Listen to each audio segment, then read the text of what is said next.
Welcome to our first off-season edition of Irish Illustrated Overtime. I'm Tim O'Malley, joined by John Bryce of FootballScoop.com and Irish Illustrated. And today's topic, Transfer Portal and the NIL. And John, we joked right before this, there's no such thing as just one of those two topics anymore.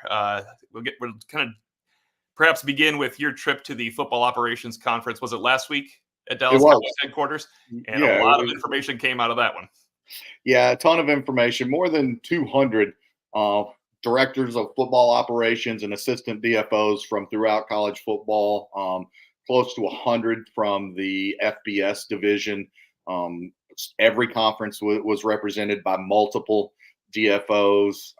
It was a hugely informative event. It's the fourth or fifth year in a row that I've attended the National DFO Conference, but I just got through telling Scott at Football Scoop that this was hands down the most beneficial, the most informative. We'll dive into that today, T.O., but everything is changing. It's continuing to change with Transfer Portal and NIL, and that's where we're at, and hopefully we'll be able to share some good information over the course of this show. Yeah, and with NIL, I think Notre Dame fans, obviously, they did a great job in the December, the first period. It's extremely quiet here in the second period. The word need is overstating it, but desires exist. And I still maintain that another starting unicorn, a starting tackle that wants to join Notre Dame as a graduate student or a person that can come in and start right away in the portal, doesn't look like it'll work out. That's one of the few positions where it's hard to bring in a viable reserve that you need that can help you, unlike defensive line, where we always bring up the Chris Smith example. It's so easy to get one of those. I feel like you can get that possibly in the secondary because of the loss of Mike Abell and Clarence Lewis. Not sure that's a need until there's an injury, but it is a need if there is an injury. So I think that's about where you're looking to wrap it up for Notre Dame, but that's not even our topic for today. It's how everything is, so much has changed, and everyone listening to the show knows that, but is worse the word? It's going to get worse?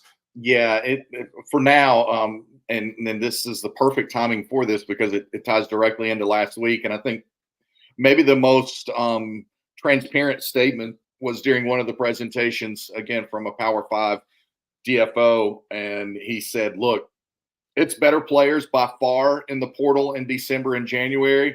It's bigger money right now in the portal in May because, and I talked about this with people at Notre Dame since returning from Texas. I talked about this with an NCAA head coach yesterday. And coaches are coming out of spring camp and they're like, God, we really suck at this position, or we really need help at this position.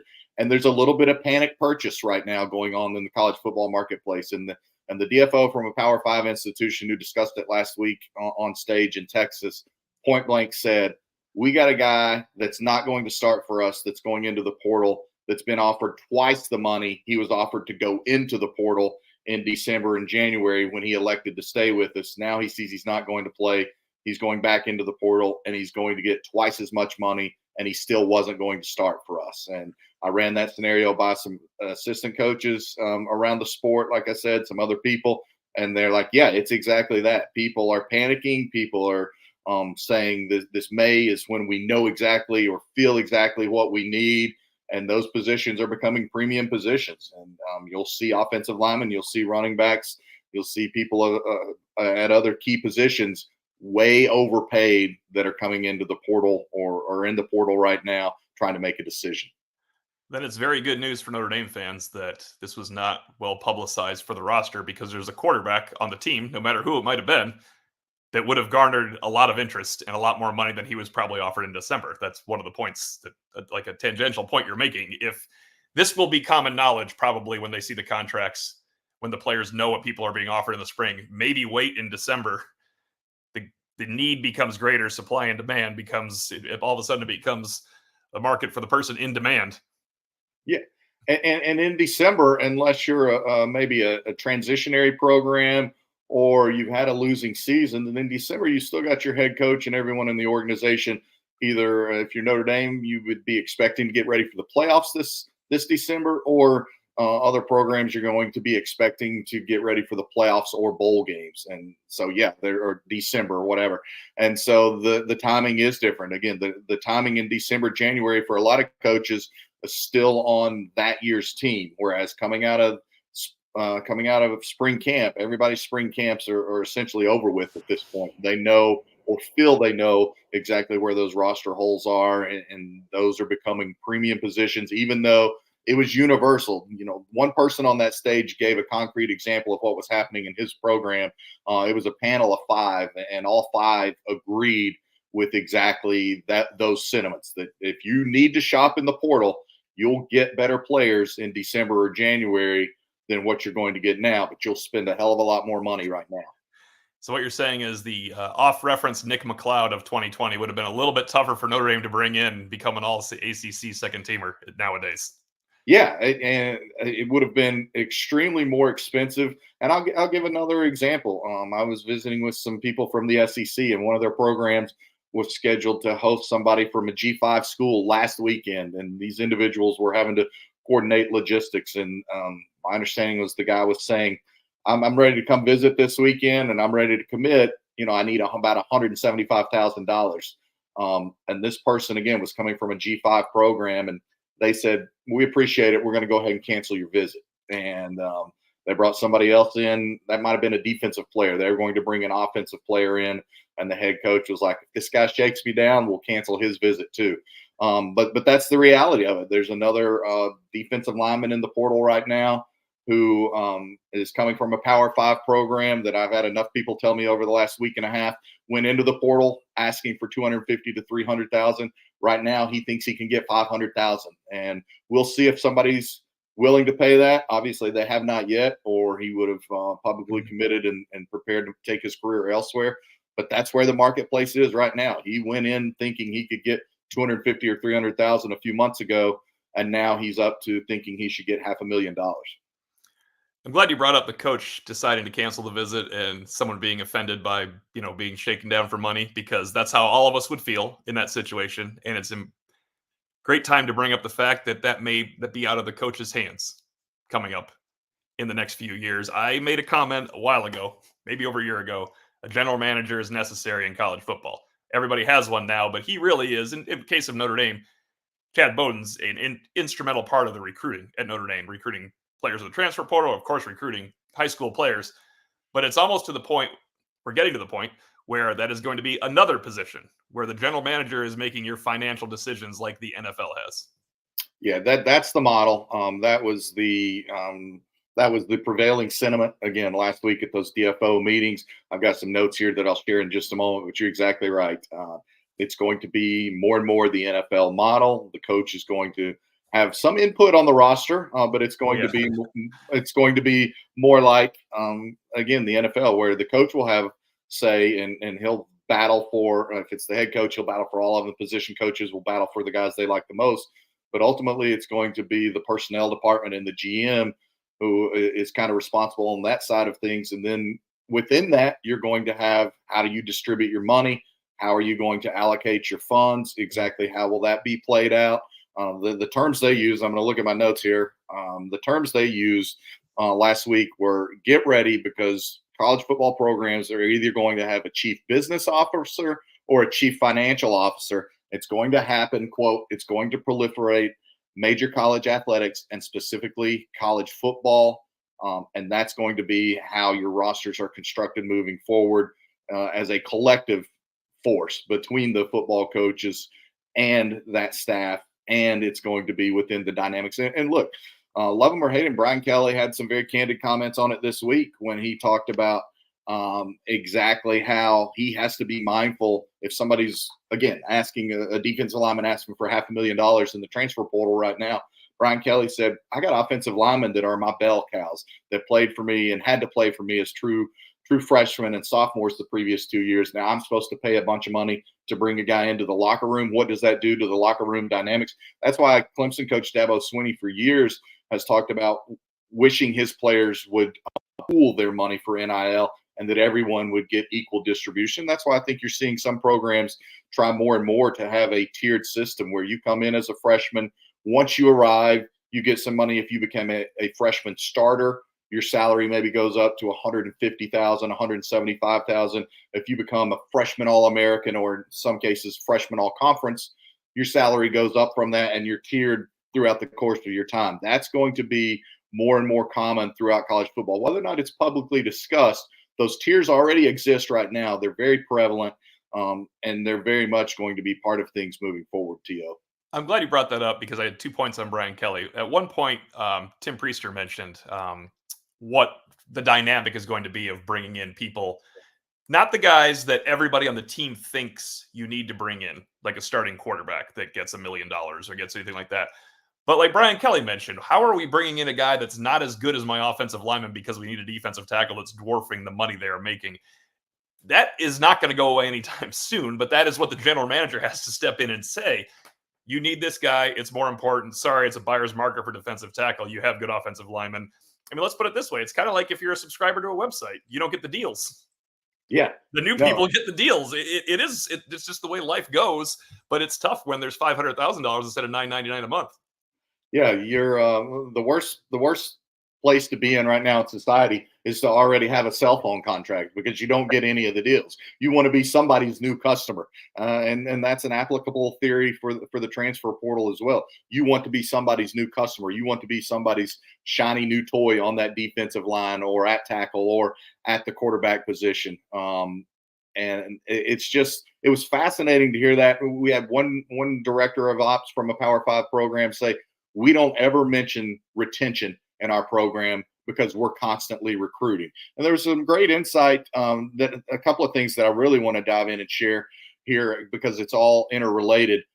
There was somebody, a DFO from a program last week who discussed the fact that they're now having to assign people to the post-game handshake line because as they played some conference opponents last year, some people who will not be conference opponents this year, they were going through the line saying, we could use you on our team. You should come talk to us. Come play with us. They said they literally witnessed and went back on their game tape and saw tampering on the field after the game. I do think it's important to note there were some NCAA representatives there last week as well. It's all going to depend on how the court cases come down, and I don't think anyone believes it looks favorable for the NCAA. But the NCAA did indicate we are still accepting information. There are still people turning in other programs for tampering.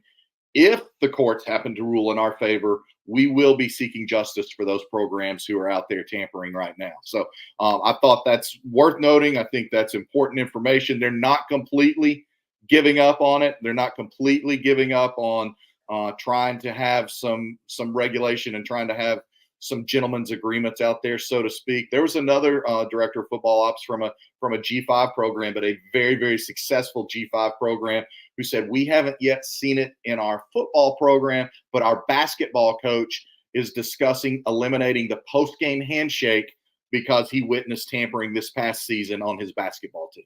I mean, it's so hard to prove because if it's not a coach, and if it's all right, who's graduated from Notre Dame, we can get out of it.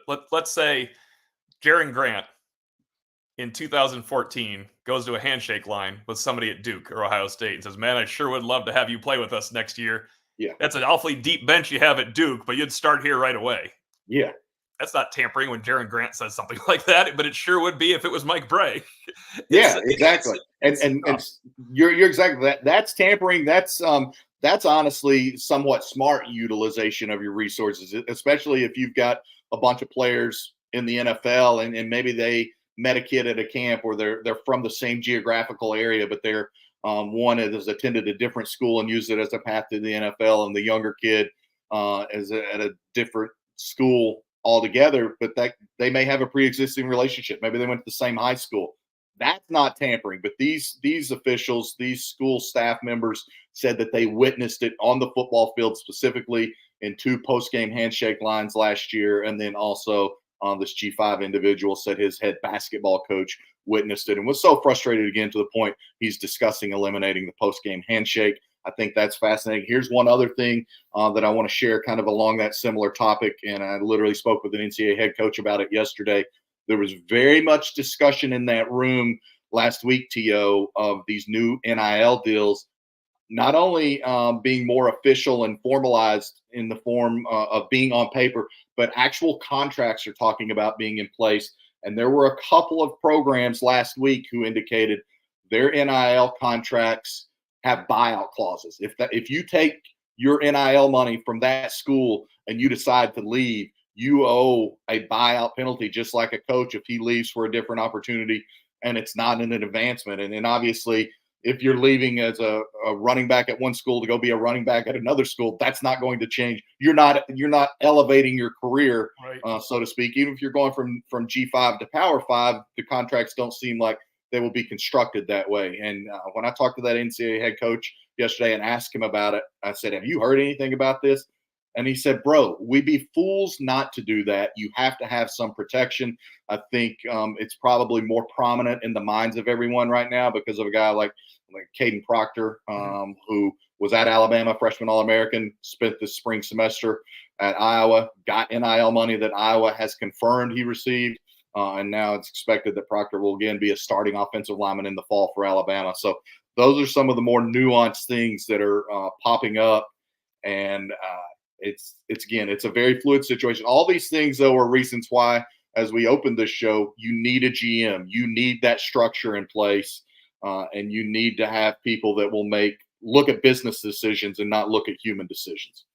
And basketball is interesting because it can be crippling if someone gets one or two players out of your handshake line and they're gone. Football, you have an 85-man team, you should be able to withstand it. I had a radio host call me, I think it was back in January, and asking if he knew if I knew if Notre Dame had made good on all of their NIL payments, or were there any complaints about Notre Dame's NIL payments. And I have not heard a complaint in that regard. I'm sure something has gone wrong somewhere along the way, but I've never heard a complaint for Notre Dame in that regard because they were getting rampant complaints, basketball, not football. And he told me the money that this program was shelling out to basketball. It's not Kentucky, okay? $800,000 to basketball starters. Yeah. And I fell over thinking of that because I don't know what Joe Alt and Benjamin Morrison got. And those guys would get more if they were, they would get more if they came along starting now, as opposed to a couple years ago. Everybody missed out that came to college in 2020 and 2021 because it has gone crazy since. But I don't think those guys got $800,000 from Notre Dame. And you think of how much better they probably are at their sport than the players on this basketball team. Yeah. Now you wonder, Notre Dame has done a good job of getting meaningful, true NIL opportunities for its student athletes, going all the way back to Kyle Hamilton. Kyle Hamilton had some national deals. He is number one. He worked. I'm not saying going and doing charity is not working. Of course it is. Yeah. It's great but Kyle Hamilton had a job for his NIL. That was legitimately a job. Yeah, no, he did. Yeah, along those lines, you're exactly right. Now, I think Joe Alt had some very good offers and was a six-figure earner for sure the last couple of years at Notre Dame. But I heard mid six figures, but I still think it was maybe less. Or let's say he made exactly the same amount as these starters, 5 starters on an SEC basketball team. That's nuts to me. And they were being defaulted on, by the way. That was the point. Yeah, there's a lot of that, and that's a pressing concern. And now I've got those notes handy once again. I'm just going to read it directly what was said in this meeting about NIL and about the fact that contracts are coming for players. And it said there will be buyout money going into NIL contracts. It's got to be done because it's an effort of keeping NIL programs afloat, which is what we've talked about before, T.O. It's about that ROI. And if you're pouring into this and kids are still leaving and transferring to a different program, there is no ROI. So if there's buyouts included in those contracts, you feel like, okay, you're getting some money back. You go spend it on another player and keep it afloat. It just said, this is where it's headed.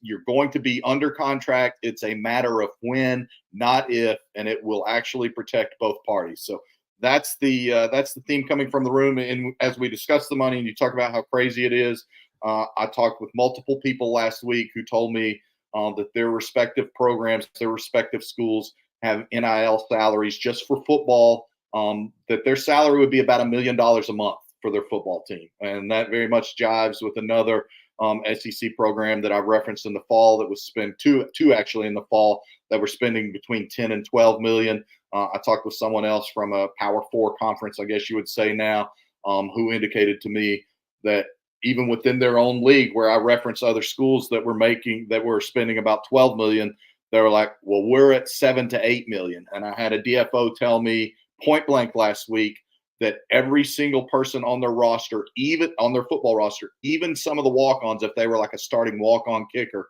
that starting walk-on kicker was making more in NIL money than this DFO was making in salary, guaranteed as a full-time employee of the institution.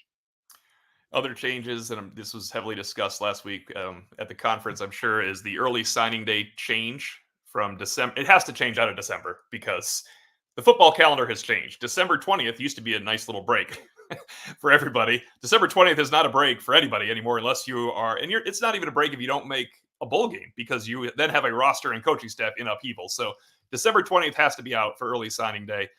But a June early signing day, as you mentioned on our Irish Illustrated Insider podcast, will be problematic for coaches. Yeah, and again, I spoke with Notre Dame officials this week after I returned. I spoke with other people around the sport. That June signing period is expected to pass later this month. As we've discussed as a staff at Irish Illustrated, we're going to continue to monitor that. Once the vote takes place, we'll have coverage on Irish Illustrated as well as Football Scoop. But I don't have anyone telling me right now that it's not expected to pass. And the direct words last week were the June signing period is likely coming. Get ready. Also, there's a vote later this month as well to make July, the entirety of July, a complete dead period. Again, both of those are expected to pass. If the July dead period is voted on and passed later this month, it goes into effect immediately this year. The June signing period would take place for the 26th class and would be June of 2025. So that can affect one of Notre Dame's camps. And Notre Dame has a two-part camp. One is June 12th, I believe, is the other July 17th. And that would affect Notre Dame's two-part camp. But they don't even know if that's going to happen until May 20th. It's hard to, as I said to you pre-show, do you want to get as many of those July 17 Junior Day kids as you can into a June camp? But I'm sure it's in two parts because of the largesse of the two of them. It's not easy to do. Yeah, exactly. And then also, as it pertains to that June signing period, you've got state high school coalitions in Georgia, Florida, Alabama, maybe Mississippi, maybe Kentucky. Not sure if Tennessee has adopted anything publicly. I know at least one of the Carolinas had, maybe both Carolina coaching associations at the high school level. And TP referenced it the other day.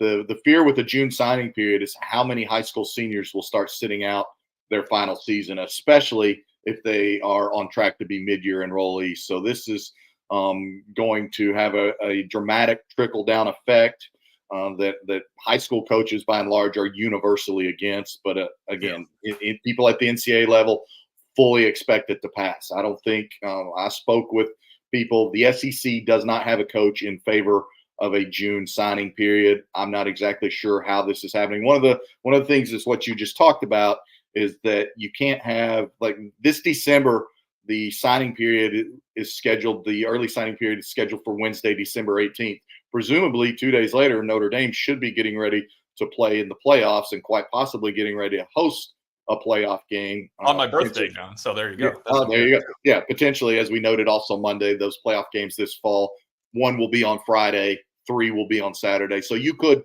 conceivably be trying to have a signing day and secure your roster for the future on that Wednesday, while also preparing for a playoff opponent to host a game 48 hours later. It's a convoluted mess with the calendar. It's never quite perfect on the NCAA calendar, but this is steering towards what's going to be a real disaster. I want to bring this up because, as you and Priester pointed out, that is an enticement, the June signing period, for top-tier players to skip their high school senior years. Imagine someone, I don't think he would have done it, but imagine someone like CJ Carr, who is long committed to Notre Dame, clearly would have been a candidate for that, except, of course, he wanted to try to lead his team to a state title. I always admired Phil Dracovic for what became a bad career decision when he did not enroll early at Notre Dame because he wanted to help his high school win a state basketball title. Like, that is the competitor in all of us should like that from Phil Dracovic. Yeah. No, he definitely needed to be on campus for Notre Dame football, though, for his career.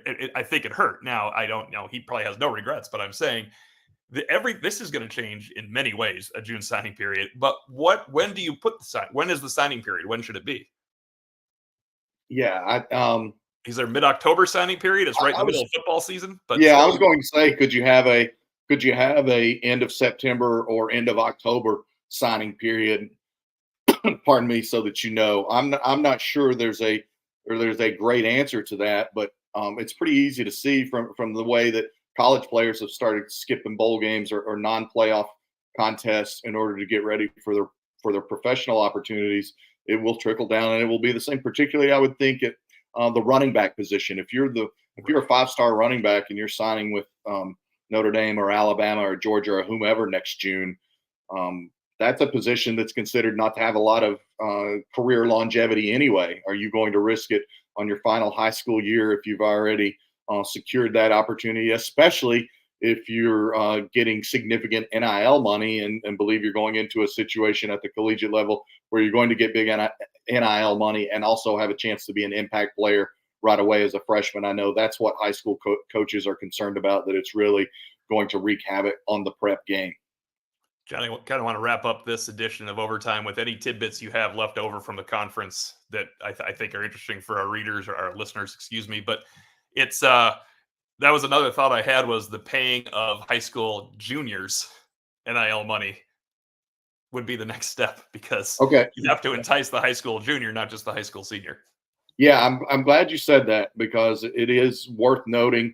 And one of the people on stage last week said it point blank. He said, "Look, I operate in California," and this was a third party person who was at the event, who was at the DFO conference, and he said, "I operate in California. I can NIL any California kids that I want to." And I thought we turn everything into a verb, but now that NIL is being made a verb, that's just wild to me. But anyway, he said, "I can NIL any player and any high school player in California that I want to." And it was very interesting to hear them say, "Look, these kids, it's becoming a chase, and it's becoming, in a lot of cases, led by the parents." And the direct quote was, "Heartbreakingly, it's less the saying about, hey, I want to go to this institution, Notre Dame, Stanford, whatever, and get this great education. And it's more, hey, this school is going to give me $75,000 more than you for NIL." And they point blank recounted instances where parents are on those trips, and the kids are off being kids, and they're bonding with their potential future teammates. And they're like, "Okay, let's go see the School of Business. Then we've got a lunch set up." And multiple DFOs last week said parents cut us off and say, "We don't want to see all that. When do we talk money?" And it's becoming more and more. They're arriving on these weekend visits, these official visits, wanting to know when are they going to talk money. It was interesting. They said only about 20 programs last year at the highest levels fully turned a profit as athletics departments. And one other thing from a G5 program who spoke last week, and this ties into one of the anecdotes I already shared, is that this individual said, retention is really, really hard for us. We've had 20 guys leave our program since the onset of the transfer portal era to go transfer to a Power 5 school, and not a single one of those 20 guys, according to this individual, has been drafted after leaving their original program. They said they were able to retain 3 players who initially went into the portal. They convinced them to stay, and they said all 3 of those players were drafted, including one who was just drafted last month in Detroit in this year's NFL draft. So very, very interesting when you see those numbers kind of bear out like that. And again, one of the guys point blank said, "We got a guy who just left us. He got $250,000. He still was not going to start for us this year. He's going to a Power 5 program, lineman, and getting $250,000, and he wasn't going to start for his G5 program." I was remiss in my duties looking at the comments. That's why we're a live show, John Bryce. So I'm going to go over the comments to wrap this up this time. Actually, Chris from ND4L Fortson: "In the future, 3 to 5 years, do you think scholarships will go away and now be included in the NIL packages, especially if they make student athletes employees?" Yeah, I think that that's one of the great questions that's being debated right now. The employee thing is really difficult. The employee thing probably helps the business model that we've discussed, makes that more applicable and actionable. But now there's been movement this week from the College Athletes Association, I forget the formal name of it, to say, well, we want a revenue share, but we don't want to be employees. And there's a reason for that. And I didn't know this until somebody told me last week. If you sign a person out of the portal, the way it's structured right now, and it's a multi-year person, you're obligated to that person for the remainder of his career, even if he comes to you and says, "I'm done playing football." You don't have to count him at that point in time against your scholarship, but you are still obligated to pay for his school for the remainder of his education. So if you sign a person who's coming out of the portal as a redshirt freshman and has 4 years of eligibility, and after a year he says, I'm not playing anymore, you're still on the hook for 3 more years or 2 more years, whatever it takes for that person to graduate. The interesting thing about the employee thing, and I brought this up 3 or 4 years ago because I got a little mad at the situation back then, being an employee of college football instead of the scholarship. But I believe in true NIL. I absolutely believe that O'Bannon should have been paid, and Kyle Hamilton and everything. But you need to go to the structure of employees. I know Notre Dame doesn't want to do this, but you have to be able to cut bad employees. You have to be able to release them. And I never got to ask Jack Swarbrick this question, so I will ask Pete Bavacqua. Is there a day where a student athlete can sign a 4-year scholarship like Notre Dame does? They will keep you for 4 years if you turn down NIL money. In other words, I am guaranteed to graduate from the University of Notre Dame if I work hard enough, but I won't take the NIL money because maybe he's not good enough to deserve that NIL money. Do you ever see I would love to hear an athletic director or coach wonder if a student athlete would ever say, don't pay me, but I don't ever want to have to leave the program. Well, and again, to that, a really great question from our viewer there about it. I don't know that it has an answer. I can tell you that I felt this way. I talked to an AD of a Group of 5 program last week in advance of the meetings as I was doing some work on that Group of 5 playoff proposal, as well as the potential for the Group of 5 conferences, which are now 64 teams, to have their own top 25 poll this year, which they're trying to have launch August 1. But it becomes a Title IX issue if you start doing revenue sharing and then also are bringing that in-house. That's 2 other things. A lot of schools believe it's moving toward NIL collectives being able to be folded in to the athletics program, to be part of the athletics program. There's a lot of people who want that, who believe we can ask donors, hey, give to us, and then we'll disperse out of it NIL. And so that's one other thing that is worth monitoring, that is very much a topic of discussion right now out there on the table. And then that, along with what I said about NIL going to the contract model and having buyout penalties if you leave schools, I think those are both very pertinent issues to continue to monitor. There's only one way to end this show, John, and I think it's from Blyberg. Where's your accent from? East Tennessee. East Tennessee. So there you go. I suppose it's deep south. Some days it's worse than others. Today is a bad day because I'm really tired. So. I actually asked that question because I knew where your accent was from, of course. But I want to ask you this: how much would Dale Carter or Eric Berry make in NIL these days if they wanted to leave and go from Tennessee to Alabama?